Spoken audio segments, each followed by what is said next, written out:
जिस्म और जरासीम। जिस्म के जो हैं वो आपके मुदाफ़ती जरासीम, उनका और बैरूनी जरासीम का आपस में लड़ाई झगड़ा होता है। उस लड़ाई झगड़े में वो जो खून निकलता है, वो खून के अंदर वो मूवमेंट करती है एक, यानी अगर आप उसको धक्का दे रहे हो तो वो आगे तक जा रही है, यानी अपनी पोजीशन पे रह के वो जाती है। फिर वो वाला पानी को जो जिस्म के ज़रिए खून में मुनहल होके पेशाब के ज़रिए वो बाहर निकलना था उसे, वो नहीं निकला, या खून के। अच्छा, इसके अलावा ट्यूमर्स का बन जाना, गिल्टियों का बन जाना, ये भी अक्सर इनमें हो जाता है। गिल्टियाँ क्यों बनती हैं?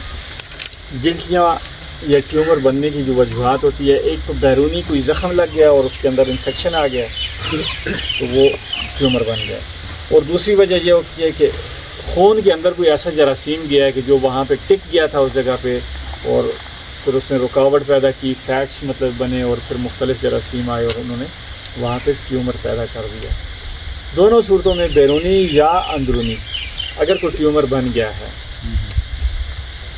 उसको पहले ये कोशिश करेंगे उसको पकने दें।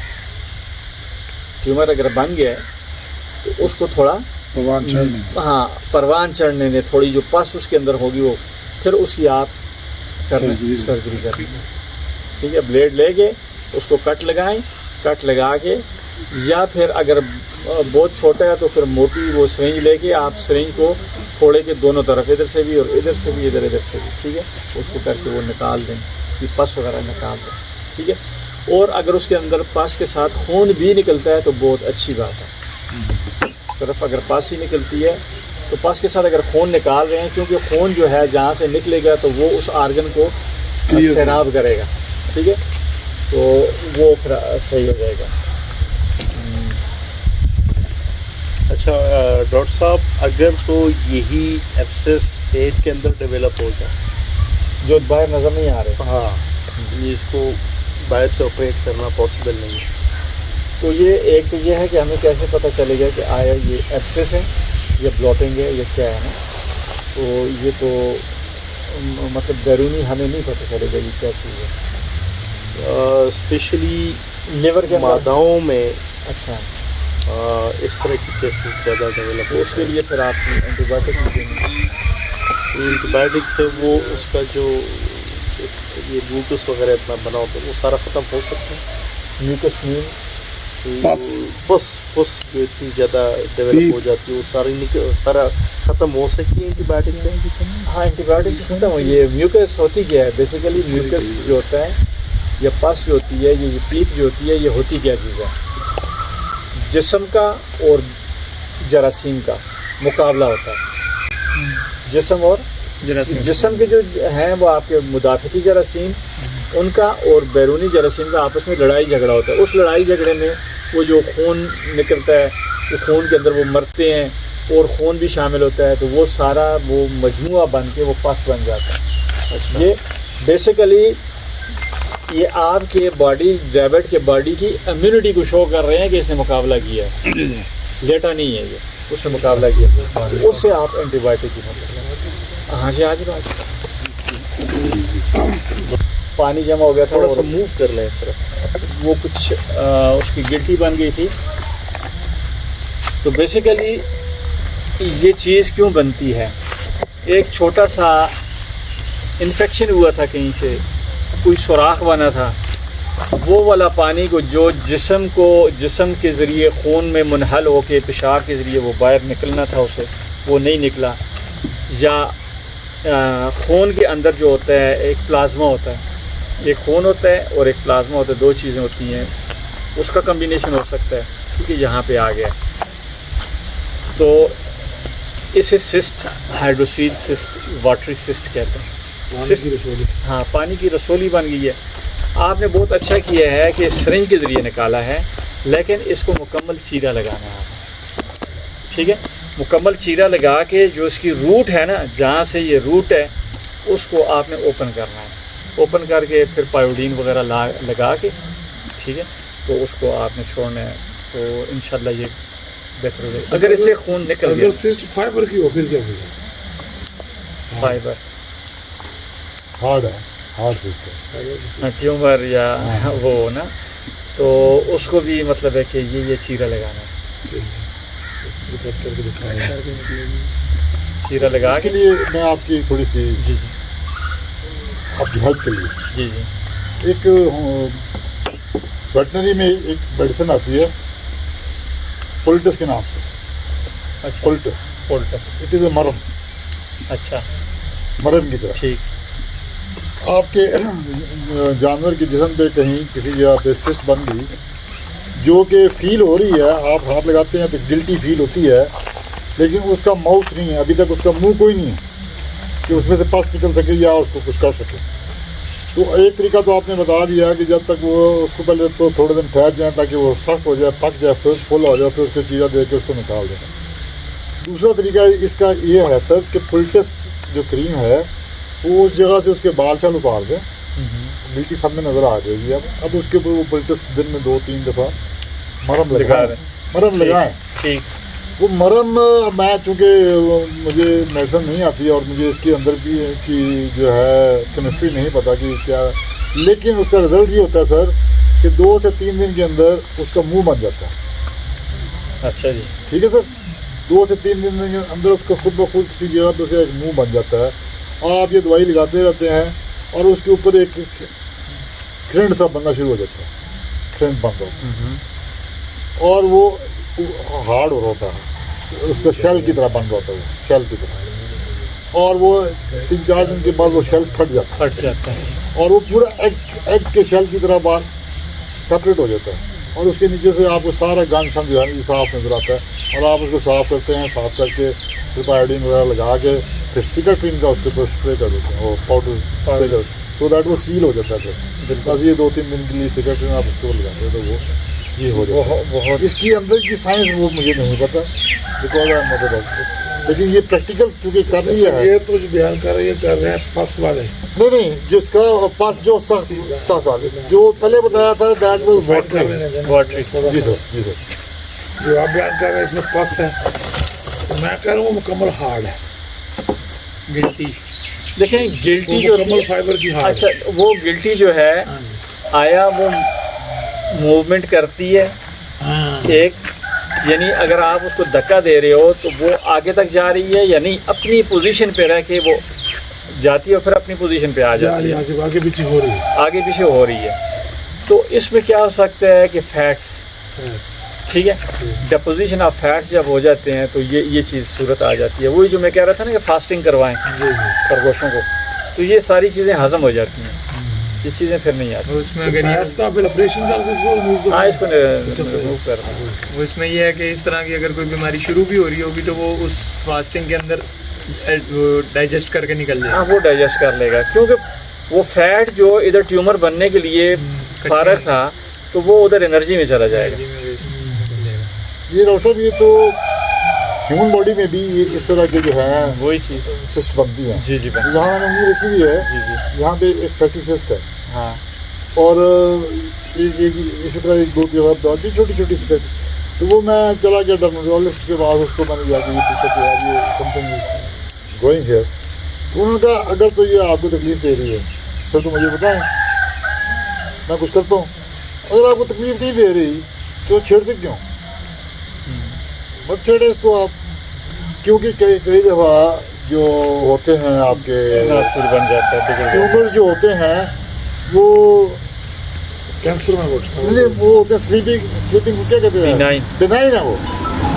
बेनाइन को जब आप छेड़ते हैं तो वो आपसे नाराज हो जाता है, तो वो तो आपको छेड़ने की जरूरत नहीं है, वो तो इसलिए कई दफ़ा अगर तो हमारे रैबिट में भी कोई इस किस्म की कोई फैटी सिस्ट बन रही है हाँ, और वो उसको इट्स नॉट छेड़ना है। क्रिएटिंग एनीथिंग, बहुत अच्छी बात की आप। तो just leave it. Leave it। अब जिस तरह ये मेरा वाटर बना हुआ था तो मैंने सर से भी डिस्कस किया, मैंने सर से भी डिस्कस किया, सर ने अपना होम्योपैथिक ट्रीटमेंट बताया और डॉक्टर साहब ने तो आचार्य जी को हैंडअप कर ली कि सॉरी मैंने कभी नहीं देखा इस केस में, I am not aware of. तो मैं आई वॉज वेटिंग फॉर कि जिस दिन भी डॉक्टर से मुलाकात होगी वो फिर मुझे पहले पूछ लेना चाहिए था, फ़ोन करके भी पूछ सकता था, बट वो मेरे जहन से निकल गया था। अभी ये बात हुई तो आपने भी ये कहा कि अभी इसका अभी हम दो तरीके हैं इसके, इसको 4 पंक्चर्स करें, इसको हाँ 4 पंक्चर्स करें ठीक है जी। ठीक है। तो वो निकल जाएगा पूरा पूरा। फिर भी अगर वो दोबारा बॉयल, इसके ये बॉयल भी हो सकता है क्योंकि फिर भी अगर बॉयल बनता है उसका, तो फिर उसको पूरा काट दें, उसको खाली करें, उसको साफ करें सोर्स को खत्म और उसका करें। सोर्स देखें। इससे हम दोबारा पंजाबी में बनाए, हम बेचारों को समझ भी आए। ओ देखो वाह, जबरदस्त किस्म के बंदे बैठे इसके हैं। इसके लिए जो हम टूल्स यूज करेंगे सवाल करवाएं। फिर वो एक किस्म के जो है स्पेशली रखने पड़ेंगे, क्योंकि या नॉर्मल नहीं। कोई भी यूज। देखें जितनी आप पेचीदगियों में जाएंगे उतने अपने ओके। लिए मसाइल बनाए। यस, ब्लेड लिया, बस ठीक है, नॉर्मली हाँ वो ऊपर से वो हटा के डायरेक्ट। और उस्तादों का भी तरीका है। अच्छा जी, वो मैं कहते हैं कि पहले जानवर की कीमत का तयन कर लें। हाँ अगर अनाज उससे महंगा हो रहा है तो पंगे में मत पड़े, उसको साइड में पहले साइड पे तजुर्बा कर दें उसको। अच्छा जी, गल ये हो रही थी, ये सबसे आसान है। मैं मालूम चाहता हूँ कि मैं वो भूल गया था कि मेरे कुछ दोस्तों को जो हम अंग्रेज़ी बोल जाते हैं वो फिर समझ नहीं लगती, और वो बेचारे अपने उसमें शर्म से और उसके साथ कि जी शाय होते हैं थोड़ा सा, तो वो बोलते नहीं। मेरे ख्याल में समझ आ गई होगी, जो अक्सर मतलब है ये बड़े कम केसेस में आता है ये बात ना। रसोली की बीमारी हाँ रसोली है, उस यार क्या करना है। और ज़्यादातर जो लोग होते हैं ना, ज़्यादातर ये जो मतलब है कि जो प्रैक्टिकल लोग होते हैं, गांव के प्रैक्टिकल लोग जो होते हैं वो मुझसे ज्यादा बेहतर काफ़ी दफ़ा डॉक्टरों से ज़्यादा बेहतर समझते हैं। बिल्कुल समझते हैं। जो अपना दिमाग उस वक्त काम कर रहा है ना, ये तो पता है दो अगर आपके पास खरगोश है, वो बीमार है या कुछ है, जो आपका दिमाग काम कर रहा है, अवेलेबल नहीं है, कोई डॉक्टर नहीं है या कुछ और नहीं है, तो आप अपने दिमाग से बेहतर काम करें। उसके लिए जो आपने प्लूटस का बताया ना, प्लूटस इन्होंने क्रीम का बताया है, तो मैं आपको नेचुरल प्लूटस बताता हूँ। हल्दी, प्याज और ये सरसों का तेल, हाँ सरसों का तेल, इन तीनों को मिक्स कर लें, बराबर कर लें। ये आपकी अपनी मरम बन गई है। ये नेचुरल प्लूटस नेचुरल हो गया जी। आधी चमची हल्दी ले लो, छोटा जिहा प्याज कुतर के पीस के वो पा लो, विच एक चम्मच सरसों का तेल पा के मिक्स कर लो, ए बन गई जनाब वाली पूड़ी एक फर्स्ट क्लास। पुराने दौर में बड़े बडेरे गाड़ फाड़ दिए होते हाँ बिल्कुल एग्जैक्टली, एक गाड़ फाड़ना है। गाड़ फाड़ा जिस तरह से दाना जल्दी को लावे ना उते प्याज ला सटने ना उते पट्टी बांध सटने ना गाड़ बहुत अच्छा, ठीक। अगर आप थोड़ा सा अचार अंब दा अचार रख छड़ते सन तो उत्ते पट्टी बांध छड़ते सन। अच्छा, इस तरह था। मैं 2007 में 8 में मैं इंग्लैंड जा रहा था। इंग्लैंड जाते जाते एक पेशेंट मेरे साइड में आ जाओ। मेरे पास एक पेशेंट आ गया।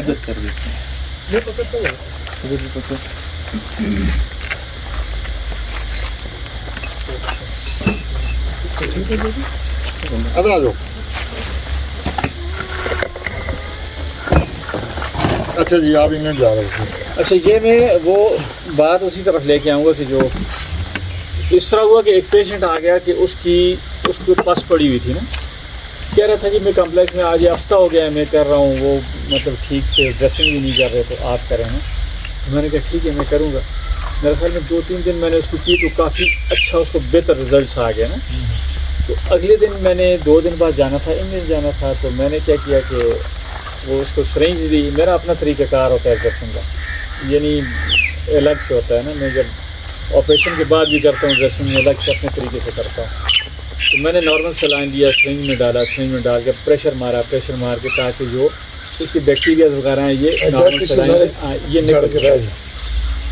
तो ऐसा हुआ कि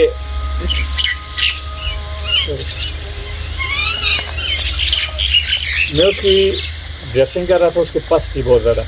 मैंने जो उसको सिरिंज पकड़ाई हुई थी ना, तो उसने क्या किया, वो सिरिंज ऐसे पकड़ी हुई थी उसने, तो मेरा हाथ ऐसे लगा तो इस कोनी में सिरिंज लग गई, उसकी वो इन्फेक्टेड सिरिंज मुझे लग गई। मैंने कहा चलो खैर है कोई बात नहीं।